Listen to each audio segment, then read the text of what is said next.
Amazing. Let's go to Trey Yingst. He's live in Tel Aviv, where Israeli forces have just confirmed the death of an RGC head of intelligence. He's also a brigadier general as well. Trey, what can you tell us?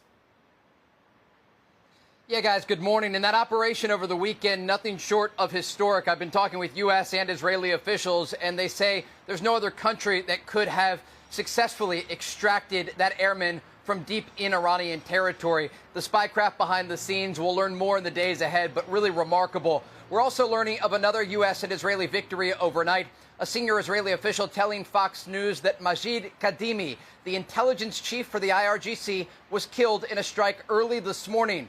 Kadimi wasn't just any figure, I'm told. He was effectively the number 2 within the IRGC, one of the senior commanders who managed to survive multiple attempts on his life over the past year. He oversaw the intelligence apparatus that was used to target U.S. forces and allies across the region. Now, this comes as there is talk of diplomacy once again across the Middle East. Yesterday, I spoke with President Trump, and he said he's confident about the possibility of a deal even as early as today to end this conflict. But he said if there's no agreement, quote, you're going to see bridges and power plants dropping all over their country. If they don't make a deal, and fast, I'm considering blowing everything up and taking over the oil. Now, a new report today in Reuters says a framework to end hostilities has been put together by Pakistan and exchanged with Iran and the U.S. overnight, outlining a 2-tier approach with an immediate ceasefire followed by a comprehensive agreement. Despite this talk of diplomacy, there are new U.S. and Israeli strikes that are targeting the Iranian regime. And again, we are tracking the latest developments after that successful rescue of an airman over the weekend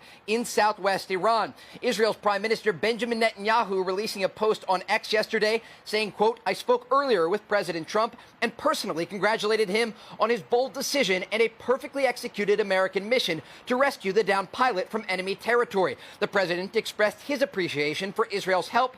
I am deeply proud that our cooperation on and off the battlefield is unprecedented and that Israel could contribute to saving a brave American warrior. We're also tracking the incoming Iranian fire against Israel, multiple ballistic missile barrages overnight. And on Sunday, 4 people were killed in the northern Israeli city of Haifa. You can see this drone video, the aftermath of a direct impact in that Israeli city. As this is taking place, the Israelis say they believe the Iranians still have the ability to launch missiles and drones at their country. But as Operation Epic Fury continues and the Americans and the Israelis hammer the military apparatus of the Iranian regime, it becomes more and more difficult for Iran to respond. Guys? Great job out there, Trey. Yeah, thanks, Trey. Incredible. So knowledgeable.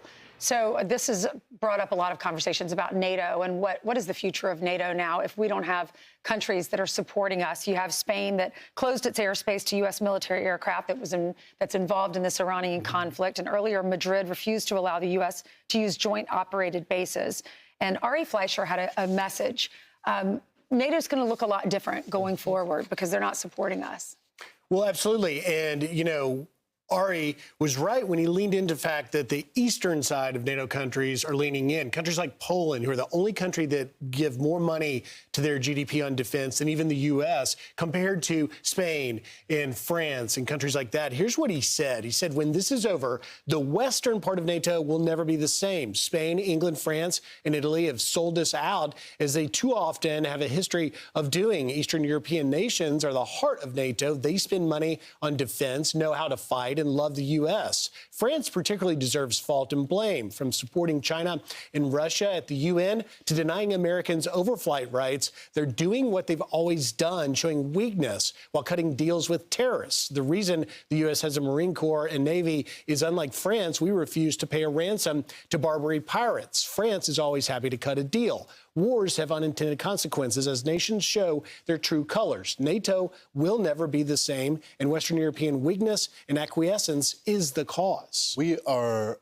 witnessing the great American comeback right now when it comes to the power on the global stage and reorganizing not only what's happening in the Middle East, but with NATO as well. And the sad thing about all of this is we always, I thought, could depend on the Europeans when we were in conflict. Many of them fought with us in Afghanistan and Iraq, but that's not the case right now. We see the Gulf states really taking the lead here and waging war against. We would have never thought, and I think it's because of Donald Trump. He went to those countries, he promised them economic prosperity if they drop the radical Islam. And many of those, you see with the UAE,